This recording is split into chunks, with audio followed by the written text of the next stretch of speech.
आपको दोबारा अपने गार्डन में वेलकम करती हूँ। आज मैं आपको बहुत ही एक खूबसूरत प्लांट के बारे में बताऊंगी जो बहुत इजी टू ग्रो है, जिसकी बहुत कम केयर करनी पड़ती है। आप भी सोचते होंगे कि ये वही प्लांट्स बताती है जिनकी बहुत कम केयर करनी पड़ती है या इजी टू ग्रो होते हैं। वजह पता क्या है कि मैं भी हाउसवाइफ हूँ और मेरे भी छोटे छोटे बच्चे हैं और मेरी बहुत सारी बहनें ऐसी होंगी जिनको मेरी तरह गार्डनिंग का बहुत शौक होगा, लेकिन वो सिर्फ इस वजह से नहीं कर सकती, गार्डनिंग के प्लांट्स को ज्यादा केयर की जरूरत पड़ती है। तो मैं वही प्लांट्स आपको बताती हूँ जिनको कम केयर की जरूरत पड़ती है, बस आप एक दफा लगा लें और वो हमेशा खूबसूरत लगते हैं, सदाबहार होते हैं। मैंने जो आज चूज किया है प्लांट वो है जेड प्लांट या जिसको पत्थर चाट भी कहा जाता है। बहुत सारे लोग कहते हैं वो हमारा चलता नहीं, मेरा भी नहीं चलता था, लेकिन उसकी थोड़ी सी 2-3 टिप्स हैं, अगर आप उनके ऊपर अमल करेंगे तो आपका बहुत अच्छा चलेगा। बस आप एक दफा लगा लें और उसको बढ़ाते चले जाएं कटिंग के जरिए और लोगों को गिफ्ट भी करते जाएं। तो चलिए स्टार्ट करते हैं। ये है वो प्लांट जिसको पत्थर चाट या जेड कहा जाता है। कितना ये खूबसूरत लग रहा है। मैंने इसको इस तरह से पॉट में लगाया हुआ है। सबसे पहले मैं आपको ये बताऊं कि आप इसके स्टेम्स नोट करें कि इसके स्टेम्स और इसके पत्ते बहुत ज़्यादा पानी से भरे हुए हैं। मैं आपको एक तोड़ के दिखाती हूँ। ये देखें, कितना ये पानी से भरा हुआ है। इसके अंदर ये एबिलिटी होती है कि ये एक दफ़ा बारिश हो जाए तो अगली बारिश तक के लिए ये पानी स्टोर करके रख लेता है। यही वजह है कि इसको हम हार्डी प्लांट कहते हैं। बहुत ज़्यादा सख्त जान ये होता है और इसको पानी की बहुत कम ज़रूरत पड़ती है। गर्मियों में आपने उसी वक्त पानी देना है 1-2 दिन के बाद, जब इसकी मिट्टी ऊपर की बिल्कुल ड्राई हो जाए। और सर्दियों में बेशक आप 1-2 हफ्ते पानी ना दें तो इसे कोई फ़र्क नहीं पड़ता, ये हमेशा यूँ फ्रेश ही नज़र आता है। और इसकी मिट्टी के बारे में मैं आपको बताऊं कि वेल ड्रेन सॉइल होनी चाहिए, यानी उसके अंदर 50% सॉइल, थोड़ी सी रेत और गोबर की खाद भी होनी चाहिए। और ये प्लांट बेस्ट रहता है हैंगिंग बास्केट्स के लिए। ये आप देख सकते हैं, मैंने एक तो अभी आपको दिखाया है जो पॉट में लगाया है, और ये देखें ये मैंने एक हैंगिंग बास्केट में लगाया हुआ है कि मैं आपको दूर से इसका व्यू दिखाऊं। कितना ये अच्छा लग रहा है। और ये मैंने कटिंग के थ्रू ही लगाया था और इस तरह से ये बढ़ता चला गया। और इसके अंदर मैंने सिर्फ गोबर की खाद साल में शायद 1-2 दफ़ा ही डाली होगी, उसके अलावा मैंने कभी इसके अंदर कोई खाद यूज़ नहीं की। और ये इसी तरह से ही फ्रेश और ग्रीन ही रहता है थ्रू आउट द ईयर। और मैं इसकी लाइट के बारे में बताऊं कि इसको कितनी लाइट की ज़रूरत होती है। इसको बहुत ज़्यादा सख्त धूप भी नहीं चाहिए होती।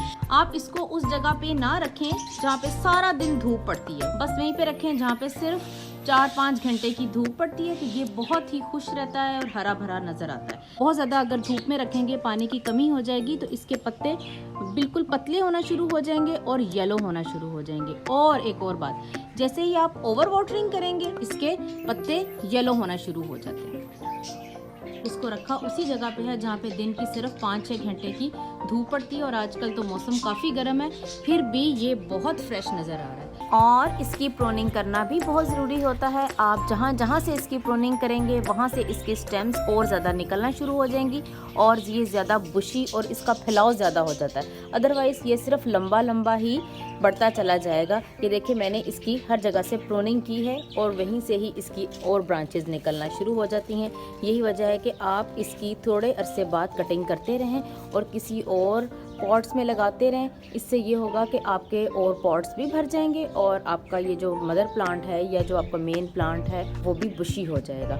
आप प्रूनिंग का क्या मतलब है कि आपकी कोई भी ये टिप है, ऊपर से आप इसकी यूं टिप रिमूव कर दें, बस इतनी। इससे ये होगा कि जहाँ पे आपने ये इसकी टिप रिमूव की है वहाँ से ही इसकी 2-3 स्टेम्स निकल आएंगे। और कुछ मैंने प्लांट्स इसके इंडोर भी रखे हैं। इंडोर का मतलब ये है कि जहाँ पे सूरज की रोशनी तो पड़ती है लेकिन धूप नहीं पड़ती। तो देखें इसकी ग्रोथ इतनी अच्छी नहीं है ये बिल्कुल फ्रेश, लेकिन इतनी अच्छी नहीं है, लेकिन ये बहुत फिर भी प्यारा लगता है और ये देखें हेल्दी है। और इसको आप किसी भी पॉट में लगा सकते हैं। जैसा कि आप देख रहे हैं मैंने इसको टी पॉट में लगाया हुआ है। ये टी पॉट थोड़ी सी खराब हो गई थी, इसलिए मैंने इसमें ये लगा लिया। देख सकते हैं आप कि ये कितनी अच्छी लग रही है। अब मैं आपको बताती हूँ कि इसको हम कटिंग के थ्रू कैसे लगा सकते हैं। ये देखें, ये मैंने कुछ कटिंग काट ली थी, वही जो इनका मदर प्लांट है जो मैंने पॉट में लगाया हुआ है वहां से मैंने यूं काट ली थी। इसकी हम छोटी से छोटी कटिंग भी लगा सकते हैं और बड़ी कटिंग भी लगा सकते हैं, इस तरह से मोटी भी लगा सकते हैं। इवन अगर आप कभी कभी ऐसा होता है कि एक पत्ता टूट जाता है और बरसात के मौसम में क्योंकि इसकी कटिंग 100% चल जाती है, यानी एक हफ्ते में ही इसकी रूट्स निकल आती हैं, तो इसलिए ज़्यादातर इसकी कटिंग बरसात में या बहार में लगानी चाहिए।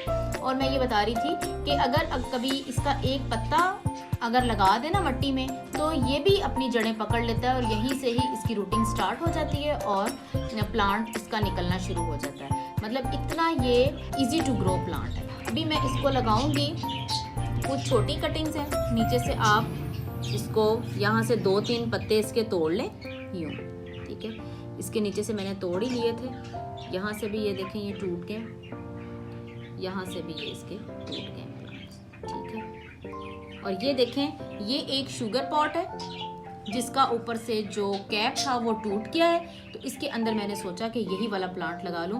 मैंने इसकी मिट्टी में थोड़ा सा गोबर खाद ऐड किया है और थोड़ी सी रेत, यानी आप समझ सकते हैं 50% गार्डन सॉइल, आम मिट्टी जो गार्डन में होती है वो, और 20% गोबर और 30% रेत, और ये मैंने मिक्स कर ली और इसकी मैं अब थोड़ी सी गुड़ाई करूंगी। अब इसके अंदर हम ये एक कटिंग लगा देंगे इस तरह से, और ये भी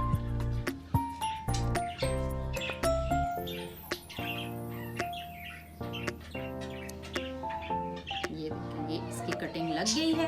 साथ ही आप इसको पानी भी दे दें। और इसकी एक और मैं टिप देती चलूं, जैसे ही आपने ये कटिंग लगाई है आपने 2-3 दिन इसको पानी देते रहना है डेली बेसिस पे। बेशक इसकी मिट्टी गीली भी हो तब भी आपने देना। उससे ये है कि जड़ें जल्दी निकल आती हैं। ये एक इसकी टिप है। वैसे आपने पानी उसी वक्त ही देना है जब आपकी मिट्टी ऊपर वाली बिल्कुल ड्राई हो, तब ही आपने देना है। स्पेशली ये जो पॉट है, जैसे इसके नीचे कोई ड्रेनेज होल नहीं है, ठीक है, ये टी पॉट है और इसके अंदर भी कोई ड्रेनेज होल नहीं है। कुछ लोग कहते हैं कि ड्रेनेज होल नीचे नहीं है या सुराख नीचे नहीं है तो पौधा नहीं चलता।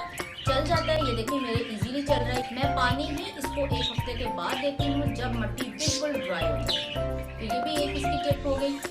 तो ये था जेड प्लांट या पत्थर चाट। आपने देखा कि इसको कितनी इजीली लगाया जा सकता है। बस आप लगाएं और इसकी आप खूबसूरती को एंजॉय करें। अगर इससे रिलेटेड आपको कोई भी क्वेश्चन है माइंड में तो आप कमेंट बॉक्स में पूछ लीजिएगा, मैं आपको वहीं पे रिप्लाई कर दूंगी।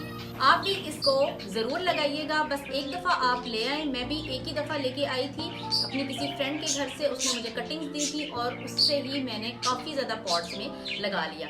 और जैसे ही आप अपना जेड प्लांट लगाएंगे कमेंट बॉक्स में मुझे उसकी तस्वीर देना बिल्कुल मत भूलिएगा।